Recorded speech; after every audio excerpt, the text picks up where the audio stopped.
सत्य के बारे में अब तक सुना है, सत्य के बारे में अब तक सुना है।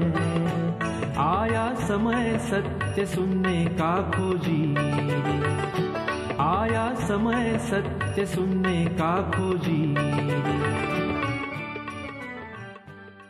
सभी को शुभेच्छा, हैप्पी थॉट्स। तनाव और मनाव से मुक्ति, इस तेज ज्ञान संदेश में अब तक हमने मंदिर की मूर्तियां और मोतियों की माला की एनालॉजी द्वारा समझा कि माला जो हमारे शरीर का प्रतीक है, उसकी तैयारी के लिए कुछ घटनाएं होंगी, तनाव आएंगे जिसमें हमारा शरीर तैयार होगा। इन तनाव द्वारा रबर जो मन का प्रतीक है, बड़ा होकर इंसान की माला ईश्वर के गले में फिट हो जाए। आइए इस एनालॉजी को ध्यान में रखते हुए संदेश के अगले पड़ाव की ओर बढ़ते हैं। तनाव तन से संबंधित है। तन आओ, जब तन को कंसिडर करते, तनाव के साथ जब मनाव जुड़ता है, तनाव और मनाव, तब टेंशन शुरू हो जाता है। असली कारण मनाव है। तो तनाव आए तो कहो ये तनाव योग्य है, ये काम का है, इसमें मनाव जुड़ रहा है, ये अयोग्य बन रहा है। तनाव, मनाव और बुद्धाव। फिर जब बुद्धाव होगा, बुद्धा यानी बुद्धि जब खुलेगी, बुद्धत्व जागृत होगा, तब पता चलेगा कि ये तनाव का कैसे उपयोग करना था। बुद्ध ने भी तनाव प्राप्त किया जब किसी बूढ़े को देखा, किसी बीमार को देखा, बहुत टेंशन आया कि ये क्या ऐसे ही होने वाला मेरे साथ, मेरे तन के साथ भी क्या ऐसा होगा, मेरे मन के साथ भी क्या ऐसा होगा। फिर जब उसने एक सन्यासी को देखा, मृत्यु को भी देखा कि इस मृत्यु में तो तनाव खत्म हो गया, मगर अब कोई लाभ नहीं है, क्योंकि अब वहां पर कोई हरकत नहीं है, वहां सिर्फ तमोगुण बचा है। मुर्दा शरीर है यानी सिर्फ तमोगुण बचा है, अब वो हिलने वाला नहीं है। और रजोगुणी है जो सिर्फ दौड़ते रहता है, वो रुक नहीं पाएगा। जब दोनों को बैलेंस किया जाएगा, तम और रज को, तो सत्वगुण तैयार होने वाला है। तो बुद्ध ने देखा कि सन्यासी जहां वह बैलेंस था, तम और रज, तो बुद्धाव यानी बुद्धत्व की शुरुआत हुई, बुद्धि जागृत हुई, विवेक जागृत हुआ कि अब कैसे खोज करें, ये लक्ष्य क्या है। तनाव, दुख कैसे मिटे, क्योंकि दुख ही दुख दिख रहा है, तनाव ही तनाव दिख रहा है, तो क्या इसका कोई इलाज भी है। तो फिर तराजू की खोज शुरू हुई, तराजू जो सही तराजू है। लोग तो बता रहे थे तुम चक्रवर्ती राजा बन जाओ, तुमको जो करना है तुम कर सकते हो, जो ऑर्डर देना है दे सकते हो। मगर बुद्ध ने कहा ये भी हो गया अगर, तो क्या। जो समझदार होता है वो सोच कर देखता, अच्छा ये भी हो गया, अच्छा ये भी, पेपर में भी नाम आ गया, अच्छा फिर क्या, अच्छा ये भी हो गया, सब करके देखता है। इतने घर बन गए, इतने महल बन गए, सब हो गया, उसके बाद क्या। अंदर से तो मैं वही महसूस कर रहा होऊंगा तब भी जो इस वक्त महसूस कर रहा हूं, तो ये सब प्राप्त करके कोई लाभ नहीं है। तो सही दिशा में कार्य शुरू हो गया। और फिर जब तप हुआ, एक्सट्रीम में गया, रबर को बहुत खींचा गया, फिर दूसरी तरफ भी आया। जब वह पॉइंट मिली, आइडियल पॉइंट जिसको कहा जाए, एक आइडियल पॉइंट है, वह पॉइंट जब पकड़ में आई, तब उसको साधना कहा गया, उसको ध्यान कहा गया।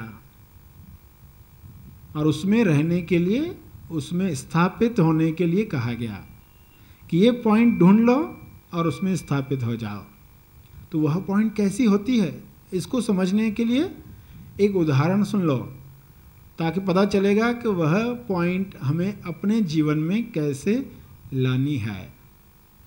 एक इंसान पुल से उस तरफ जाना चाहता है, उसके पास 2 गेंदें हैं, सोने की 2 गेंदें, उस तरफ उसे ले जाना है। एक गेंद पर लिखा है तनाव और एक पर लिखा है आराम। ये 2 गेंदें हैं और पुल के उस तरफ ले जाना है।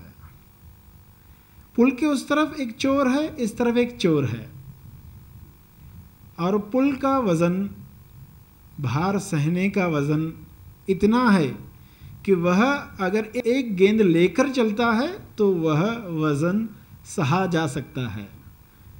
उससे वजन थोड़ा भी ज़्यादा हुआ कि पुल टूट जाएगी। भवसागर पार करना है, कुछ लेकर जाना है, हमारे पास कुछ है जो हमें लेकर जाना है, उस तरफ पुल से जाना है, 2 गेंदें ले जानी है। अगर ये लक्ष्य है इंसान का तो उसको क्या करना है? आराम भी तनाव भी दोनों का उपयोग है, उस तरफ जाना है। अगर वो एक गेंद छोड़कर जाए तो आप जानते हैं यहाँ जो चोर है वो क्या करेगा? लेकर जाएगा। अगर वो एक गेंद पहले फेंक दे, पुल से गेंद फेंक दे, फिर एक को लेकर जाए, तो उस तरफ का चोर वो गेंद लेकर जाएगा। ऐसी अवस्था है। अब वह क्या करे? उसके लिए विकट समस्या है। बहुत सोच लेने के बाद वह रहस्य जान लेता है, वैसा अभ्यास करता है, और फिर उस अभ्यास के बाद वह 2 गेंदें ले जाता है, बिना पुल टूटे, बिना गेंदें गंवाए वह सफल होता है, तेज सफल होता है। वो क्या करता है? वो कौन सा अभ्यास करता है? जो सर्कस में जगलर करता है, एक गेंद ऊपर उछालता है, पकड़ने से पहले दूसरी उछाल लेता है, इस तरह वो करते जाता है।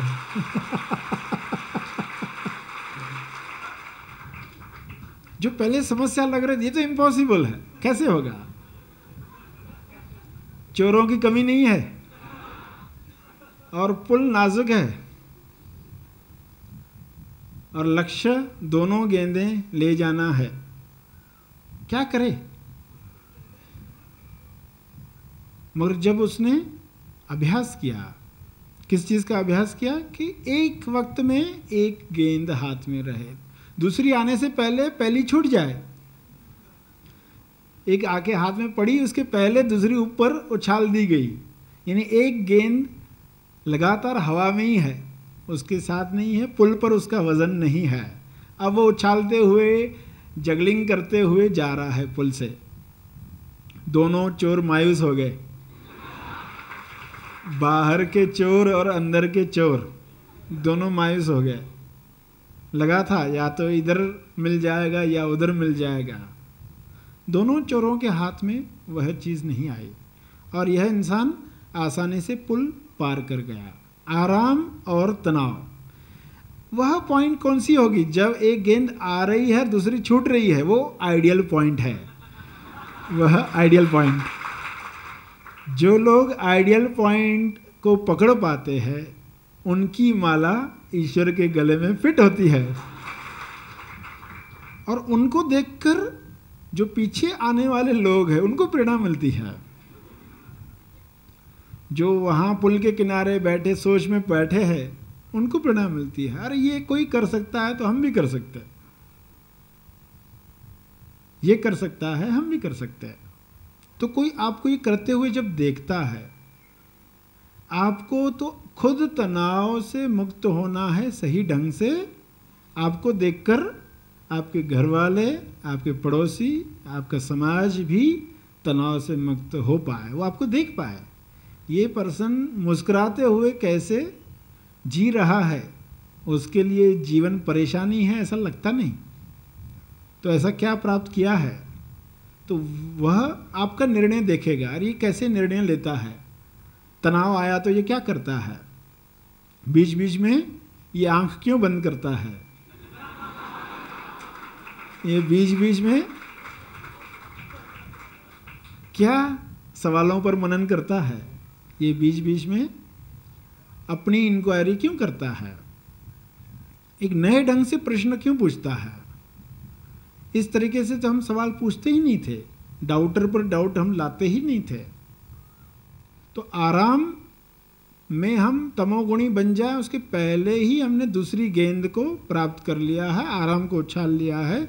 दोनों गेंदों के साथ उस आइडियल पॉइंट के साथ पुल पार कर जाएं। और अगर संसार में ये चलता रहा तो एक समय क्या आएगा कि आप इतने कॉन्फिडेंट हो अपने शरीर के बारे में, क्योंकि आपके शरीर में जब भी तनाव आता है पहले आपको खबर मिल जाती है, वरना लोग संवेदन शून्य हो चुके हैं। तनाव आया भी है शरीर में मगर उनको पता नहीं चलता, पड़ोसियों को पता चल जाता है। फिर लोग जब बताते तुम ऐसा बोल रहे थे, ऐसा कर रहे थे, नहीं मुझे तो नहीं लग रहा है, मैं तो गलत नहीं था, मैं गलत था, वो मानने को तैयार ही नहीं होते। तो जैसे भी थोड़ा भी कुछ चेंज हुआ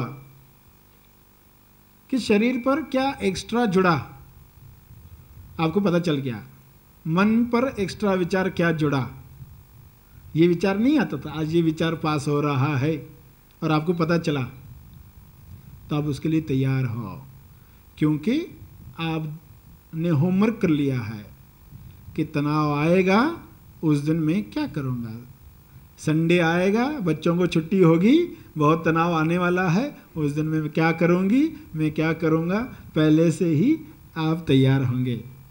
तो तनाव जब वो सीन आएगी तो आप कहेंगे मुझे मालूम है ये होने वाला है, मैंने रबर बैंड कलाई में डाल दी है, रबर बैंड डाल के रखी है, भूल जाएंगे तो एक बार उसको खींच कर छोड़ देंगे कि सजग हो जाओ या जाग जाओ, उड़ जाओ। कोई सोचे कि तनाव रबर में आए ही नहीं तो वह गलती कर रहा है। शरीर पर तनाव आना यानी व्यायाम में जैसे आप खींचते हैं तो क्या ये तनाव नहीं आना चाहिए? आना चाहिए। शरीर को स्वस्थ रखने के लिए आवश्यकता है।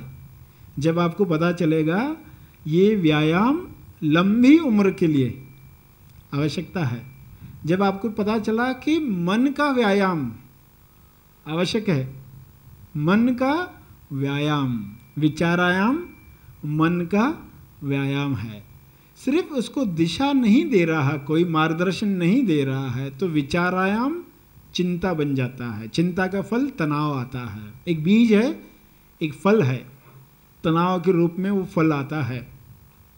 तो कैसे मनाव पर हमें काम करना है, बुद्धाव से शुरू करके, बुद्धत्व यानी वह अनुभव प्राप्त करके, गुणातीत अवस्था प्राप्त करके, जहाँ आपको पक्का है ये तनाव आपको नहीं आया है, उस तरफ जाने के लिए हमें पहले सत्वगुणी शरीर को बनाना है। और हर दिन मौके आ रहे हैं, हर दिन घटनाएं हो रही है, हर दिन कोई तनाव महसूस कर रहे हैं, मगर अब हम उसको तनाव शब्द नहीं देंगे। अब आप क्या कहोगे, इसको मनाव तो नहीं बनाना है, ये आवश्यक व्यायाम है। चलो अभी व्यायाम करेंगे, ये घटना आई है तो हम व्यायाम करेंगे ताकि माला ईश्वर के गले में फिट हो सके। तो दिशा यानी लक्ष्य, जिस पर आपको माला का उदाहरण बताया। अब माला क्या करेगी, जब भी घटना होगी तो वह उस घटना के चारों तरफ लिपट जाएगी, उसको बैलेंस करेगी, तो वह घटना ही कारण बनेगी उसकी साइज ठीक करने के लिए। तो संसार में क्या होता है, घटनाएं क्या है, टेस्ट ट्यूब है, परख नली है। घटना में आपको मालूम पड़ता है सॉक्स कितने तैयार हुए, माला कितनी तैयार हुई, हमारी माला कितनी तैयार हुई है, घटना में मालूम पड़ेगा। ये घटना हुई है, फिट हो गई कि नहीं, उसको फिट हो गई कि नहीं। यानी ऐसा समझो कि आप एक महल बना रहे हो, ईंटें रख रहे हो, कहीं पर ईंटें ठीक से नहीं रखी गई तो वहाँ गिरती है, तो जहाँ से गिर रही तो आप उस माला को चारों तरफ लपेट लेते हो जब तक सीमेंट सूखे, जब तक सीमेंट सूख जाए। तो आपने क्या किया, रबर बैंड उसके चारों तरफ लपेट लिया। अब थोड़ी देर वो बैलेंस हो गई ना, फिर जब वो सूख गई फिर आप वापस से वो माला निकालोगे, तो वो समस्या भी सुलझ गई और माला की साइज़ भी सेट हो गई। तो इस तरह माला का उपयोग हो रहा है। हर घटना में आप क्या कर रहे हो, उस माला की साइज़ सेट कर रहे हो, और हर घटना मौका बनकर आ रही। दृष्टिकोण क्या होगा, ये मौका बनकर आई है, मैं माला का उपयोग कर रहा हूँ उसको सेट करने के लिए, टेम्पररी लाभ के लिए नहीं, उच्चतम लक्ष्य प्राप्त करने के लिए ये घटनाएं मेरे लिए निमित्त बन रही है। अगर ये याद है सदा आपको, तो तनाव की घटना में आप कैसा प्रतिसाद दोगे। चेहरे पर स्माइल रहना आसान होगा, वरना कहोगे कैसे होगा, ऐसी घटना हो रही मेरे साथ, मैं कैसे मुस्कुरा सकता हूँ, मुझे अंदर से आनंद कैसे महसूस होगा। चलो लोगों के सामने आप नहीं मुस्कुरा सकते, मगर अंदर से तो आनंद ले सकते हैं कि ये देखो माला की खिंचाई हो रही है, ये आवश्यक है, ये व्यायाम है। अगर ये खिंचाई थोड़ी बढ़ गई है तो मुझे कैसे ध्यान में जाना है, क्या मनन करना है, कौन सा विचारायाम करना है, कौन सी इंक्वायरी करनी, सेल्फ इंक्वायरी करनी है, ताकि ये फिर बैलेंस में आ जाए। तो वो आइडियल पॉइंट सदा बरकरार रखने के लिए साधना इसी को कहते हैं ना। प्रतिपल एक साधना चली रही है, मगर लक्ष्य मालूम न होने की वजह से वह दुख का कारण बनती है। अब यह दुख का कारण न बने। संदेश द्वारा हमने जाना कि तनाव का असर तन पर दिखाई देता है। तनाव तन से आगे मन पर असर करता है। यह तनाव मनाव बन जाता है। तनाव की योग्य शक्ति से इंसान अपने कार्य सुचारू रूप से संपन्न कर पाता है। उचित तनाव मनुष्य को सजगता प्रदान करता है। मुझे तनाव ना आए, यह दृष्टिकोण बदलकर अब यह सोचें कि मुझे हर अवस्था में सही प्रतिसाद कैसे देना है। महा आसमानी निवासी शिविर मनन आश्रम पर आयोजित किया जाता है।